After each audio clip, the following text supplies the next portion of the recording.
नमस्कार, city news में आपका स्वागत है। मैं हूं अफरोज खान। आइए डालते एक नजर आज की खास खबरों पर। नांदगांव पेट परिसर के किसान बने करोड़पति। शहर का तापमान बढ़ा, लू के कारण एक बुजुर्ग की जान गई। घटना राजापेट चौक की। ऑटो संगठन से नितिन मोड़ ने दिया इस्तीफा। ऑटो चालकों ने किया अचानक चक्का जाम, पुलिस ने बरसाई लाठियां। श्री रामदेव बाबा युवा भक्तगण मंडल द्वारा बाबा का संगीतमय जम्मा जागरण का समापन। और सुब्रतो दत्ता का हनुमान व्यायाम प्रसारक मंडल में भव्य सत्कार। कहा 200 संस्थाएं घूमी लेकिन हनुमान व्यायाम प्रसारक मंडल जैसी नहीं। ब्रेक के बाद आपका फिर से स्वागत है। अब देखते हैं संपूर्ण समाचार विस्तार से। श्री रामदेव बाबा युवा भक्तगण मंडल द्वारा बाबा का संगीतमय जम्मा जागरण का समापन रविवार को किया गया। यजमान राजू बाबूलाल जी गुप्ता के हाथों उद्घाटित जम्मा जागरण में भक्तगण बाबा के भजनों पर झूमते नजर आए। जवाहर गेट मार्ग पर धनराज लैंड में महेश्वरी भवन में श्री रामदेव बाबा युवा भक्तगण मंडल द्वारा वर्ष का दूसरा संगीतमय जम्मा जागरण उत्सव रविवार की शाम 7 बजे आयोजित किया गया। उत्साह का शुभारंभ राजू बाबूलाल जी गुप्ता के हाथों श्री रामदेव बाबा के प्रतिमा पूजन से किया गया। साथ ही आरती भी की गई। अकोला के राजेश सोमानी तथा सहयोगी कृष्ण कुमार करनानी ने अपने सुमधुर आवाज में भी रामदेव बाबा के जीवन को राजस्थानी भाषा में प्रस्तुत किया।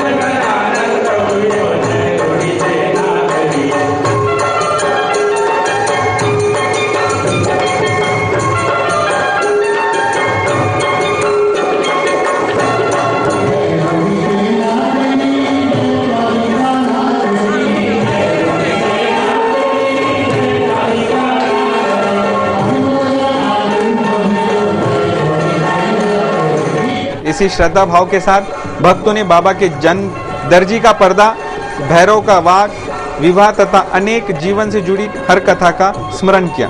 जम्मा जागरण के दौरान शामिल सभी भक्तगण भजनों में मंत्रमुग्ध हो उठे थे। देर रात बधाई के साथ चूरमे का प्रसाद वितरित कर जम्मा जागरण का समापन किया गया। इस कार्यक्रम को बड़ी संख्या में महिलाएं एवं पुरुष उपस्थित थे। हमारे संवाददाता प्रदीप सोजेतिया की रिपोर्ट।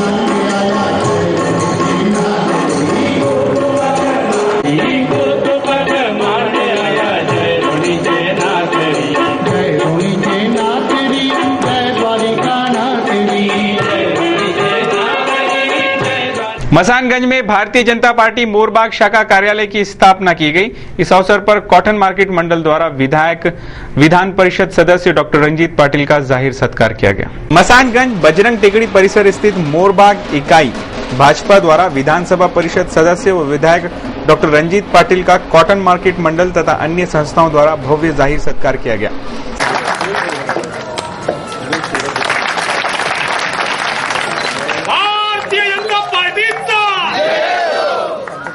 साथ ही विविध क्षेत्रों में सेवारत गणमान्यवरों का भी सत्कार लिया गया।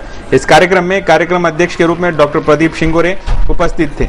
इसी तरह तुषार भारती, किरण पातुरकर, डॉक्टर अविनाश चौधरी, सुनील साहू, अजय सामदेकर, सुरेंद्र बुरंगे, लखनराज, संजय अग्रवाल, राजू अन्ना सने, सतीश करेसिया, अंकेश खुरखुरिया आदि उपस्थित थे। हमारे संवाददाता सुदेश चौहान की रिपोर्ट।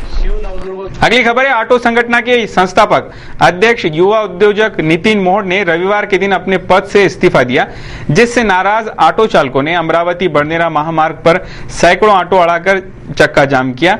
पुलिस द्वारा ऑटो हटाने की विनती ठुकराए जाने पर पुलिस ने इन पर लाठियां बरसाई। शहर के जाने माने युवा कारोबारी नितिन मोड़ ने पूर्व घोषणा अनुरूप अपने बड़नेरा रोड स्थित आवास तनुषा लॉन में ऑटो संगठन के सदस्यों की बैठक बुलाई थी। सदस्यों ने मोहट से इस्तीफा वापस लेने का अनुरोध किया, लेकिन मोहट ने साफ शब्दों में कहा, मेरा अब ऑटो यूनियन से कोई संबंध नहीं है। मोहट के मुंह से साफ इनकार सुनकर लगभग 100 से ज्यादा ऑटो चालकों ने मोहट के निवास स्थान के सामने अमरावती बड़नेरा महामार्ग पर अचानक चक्का जाम कर दिया।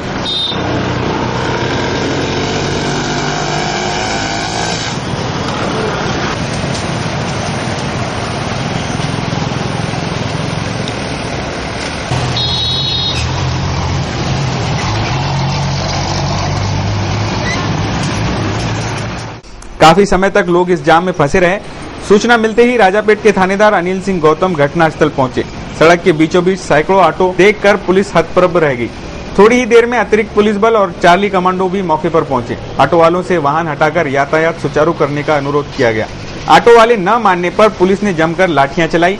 ऑटो वाले मोहड़ के घर तरफ भागे। लाठीचार्ज में कुछ ऑटो के शीशे भी क्षतिग्रस्त हुए। कुछ ऑटो चालक को गिरफ्तार किया गया। इस सिलसिले में पुलिस ने लगभग 75 ऑटो के नंबर नोट कर कुछ ऑटो चालकों को हिरासत में लिया है। 2 घंटे तक गौतम सिंह अन्य ऑटो चालकों को परिसर में तलाशते रहे। हमारे संवाददाता सुदेश चौहान की ये रिपोर्ट। अपने अध्यक्ष को मनाने का ये तरीका उचित नहीं था। आपस में बैठकर भी आपसी समझौता किया जा सकता था। आम नागरिकों को परेशान करने की जरूरत ही नहीं थी। सहयोग बाल संस्कार शिविर 13 से 22 मई तक के आयोजित किया गया था। 22 मई को बाल संस्कार शिविर का समारोपी कार्यक्रम के अवसर पर सांस्कृतिक कार्यक्रम नूतन कन्या विद्यालय के प्रांगण में लिया गया, जिसमें बड़ी संख्या में बच्चे व उनके पालक उपस्थित थे। सहयोग ध्यान केंद्र अमरावती द्वारा 13 मई से 22 मई तक निःशुल्क बाल संस्कार शिविर का आयोजन जोशी हॉल में किया गया था। इस शिविर में हर वर्ष की तरह इस वर्ष भी स्थानीय अमरावती के 400 से भी ज्यादा बच्चों ने सहभाग लिया।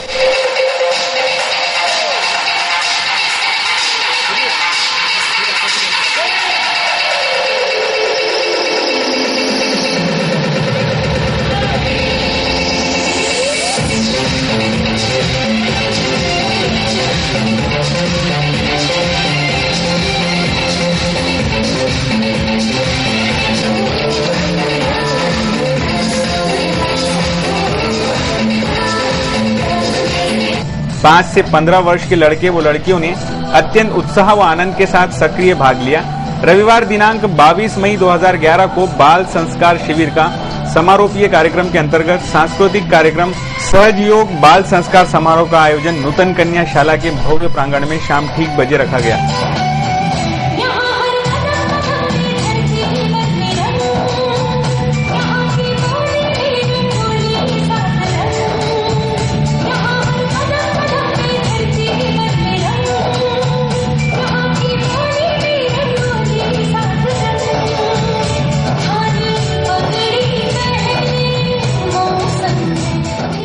इस शिविर के अंतर्गत सभी लड़के व लड़कियों ने गायन, वादन, नृत्य, चित्रकला, रंगोली, मलखम्ब, स्पोर्ट्स जैसे ललित कलाओं का प्रशिक्षण दिया गया।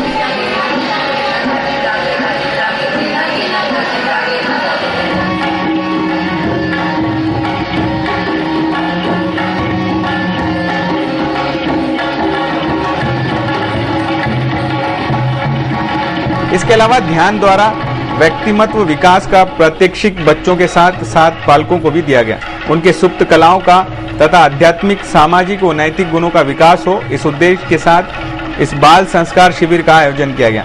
रविवार 22 मई को नूतन कन्या शाला श्याम चौक अमरावती के प्रांगण में होने वाले सांस्कृतिक कार्यक्रम के अलावा आत्म साक्षात्कार व कुंडलिनी जागरण का निःशुल्क कार्यक्रम का भी आयोजन हुआ। इस अवसर पर शहर के विशिष्ट गणमान्य उपस्थित थे। हमारे संवाददाता नीलेश ठाकरे की ये रिपोर्ट।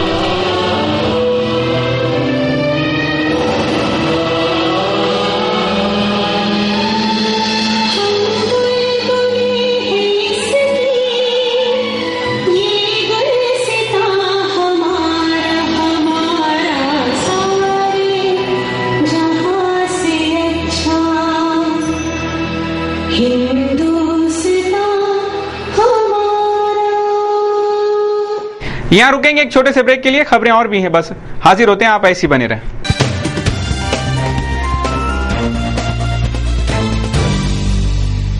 सिटी न्यूज में फिर से आपका स्वागत है। अब देखते हैं संपूर्ण समाचार विस्तार से। शहर में गर्मी का हाल बेहाल है। शहर का पारा 40 डिग्री सेल्सियस पर पहुंच चुका है। इस तपन से लू लगने के कारण अकोली रोड निवासी बांडा बुच्चे 60 वर्षीय इस बुजुर्ग की राजापेट चौक पर मौत हो गई। अकोली रोड परिसर के रहने वाले 60 वर्षीय बुजुर्ग बांडा बुच्चे की बैठक राजापेट चौक पर थी।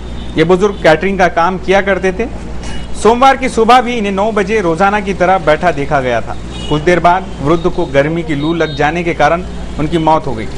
इस घटना की सूचना परिसर वासियों ने राजापेट पुलिस थाने में 9:30 बजे दी। इस घटना की सूचना देने के बाद भी पुलिस घटनास्थल नहीं पहुंची। ये देख राजापेट चौक पर तैनात ट्रैफिक पुलिस भोये ने खुद जाकर राजापेट पुलिस को सूचित किया, जिसके उपरांत पुलिस 3 घंटे बाद वो भी मोटरसाइकिल पर घटनास्थल पर पहुंची, जिसके बाद पंचनामा कर शव विच्छेदन गृह रवाना किया गया। ये वृद्ध रविवार रात से घर नहीं गए थे। ऐसी जानकारी संतोष मिश्रा ने हमारे संवाददाता प्रदीप सोजे से। पुलिस स्टेशन 67-20-10 को करीब 3 घंटे पहले पूर्व 2 बार सूचना पुलिस स्टेशन को दे चुका हूं। अभी तक के पुलिस कुछ आई नहीं। उनके परिवार वाले आए, मृतक के परिवार वाले तुकाराम बांडाबुचे शारदा नगर निवासी है, मजदूरी करते थे और घर के रईस है, मतलब इनके परिवार गैरेज वैरेज चलाते। अभी तक पुलिस आई नहीं है। ट्रैफिक पुलिस की गाड़ी को जो आई थी उनको भी माहिती दी और पुलिस स्टेशन को माहिती दी। अभी तक पुलिस आई नहीं। अभी पुलिस आ रही करके ऐसे बोले जा रहा है। गर्मी के कारण शहर का तापमान बढ़ते ही जा रहा है। ऐसे में घर से निकलते समय अपनी सुरक्षा पूरी तरह करके ही निकलें। उदाहरण के तौर पर यह घटना एक सबक है। नांदगांवपेट MIDC में रेलवे लाइन परिसरवासी किसानों की खेती को 22 लाख रुपए प्रति एकड़ की कीमत देने की घोषणा की गई, जिससे अब नांदगांवपेट के किसानों को करोड़पति बनना तय है। नांदगांवपेट MIDC में सभी प्रकार की सुविधाएं उपलब्ध कराई जा रही है, जिसके अंतर्गत इस परिसर में रेलवे लाइन ले जाने का काम जोरों पर शुरू है। रेलवे परिसर में जिन किसानों की खेती आ रही थी, उस जमीन के मुआवजे को लेकर चल रहे विवाद का निपटारा करने के लिए सोमवार के दिन बचत भवन में अपर जिलाधिकारी पापड़कर, SDO पातुरकर, MIDC समिति के अधिकारी देसू पाटिल, संतोष पाटिल, जिलाधिकारी ऋचा बागला, विधायिका यशोमती ठाकुर ने किसानों के साथ मीटिंग ली।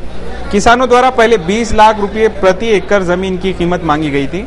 इस मामले का निपटारा करने के उद्देश्य से ली गई मीटिंग के दौरान अपर जिलाधिकारी पापड़कर ने किसानों के मामले पर समय नहीं जैसे शब्दों का प्रयोग करने पर किसान भड़क उठे थे।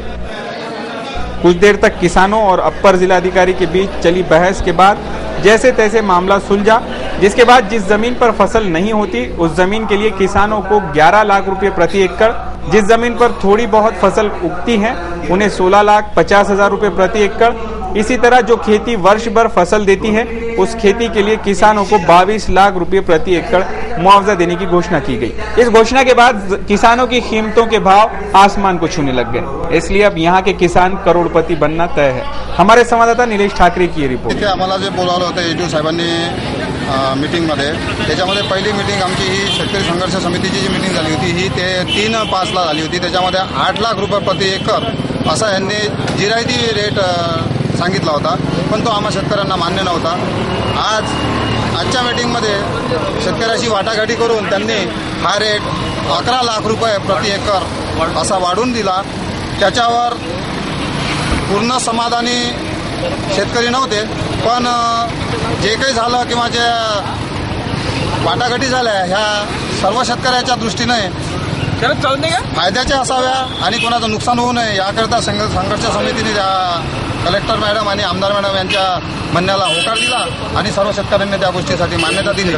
आता आमचा विरोध नाही आहे। आम्ही त्यांची जमीन मोजण्याचं जे पहिले अडवलं होतं ते सुद्धा आता आम्ही त्यांना करू देऊ। आम्ही समाधानी आहोत।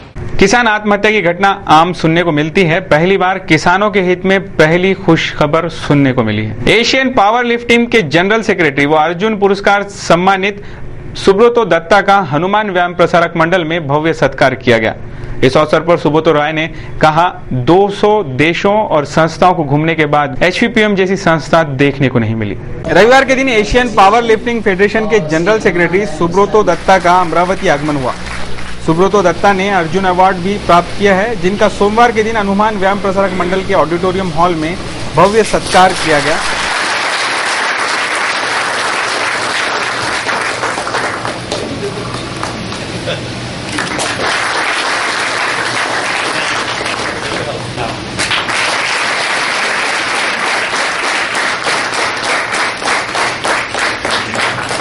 इस सत्कार कार्यक्रम के दौरान सुब्रतो दत्ता ने कहा कि उन्होंने 200 से अधिक ठिकानों का देश विदेश में दौरा किया, लेकिन HPPM जैसे आधुनिक व इतनी बड़ी संस्था नहीं देखी। ये संस्था ऐसी होगा। इसी महीना में एक बार पटियाला तो जाके सब कुछ देखते हैं, पर इसके सामने वो 1% भी नहीं है।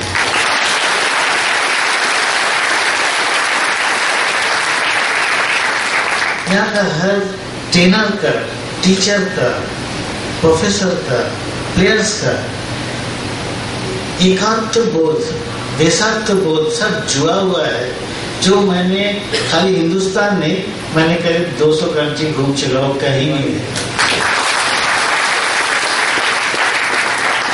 और इसीलिए मेरा सबसे पहला काम होगा, पहले यहाँ सीनियर नेशनल चैंपियनशिप्स करूँ और उसके बाद सेंचुनरी ईयर में एक इंटरनेशनल मीट करें। अमरावती आकर अपने आप को धन्य माना। इस सत्कार समारोह के समय मुख्य रूप से एचयूपीएम के प्रधान सचिव प्रभाकर राव वैद्य, ग सावतकर, डॉक्टर उइके, चेंडके, खांडेकर, क्रीड़ा अधिकारी संतान, डॉक्टर मुरके, माधुरी चेंडके आदि उपस्थित थे। इस समय मानिकराव ठोसरे का भी सत्कार किया गया।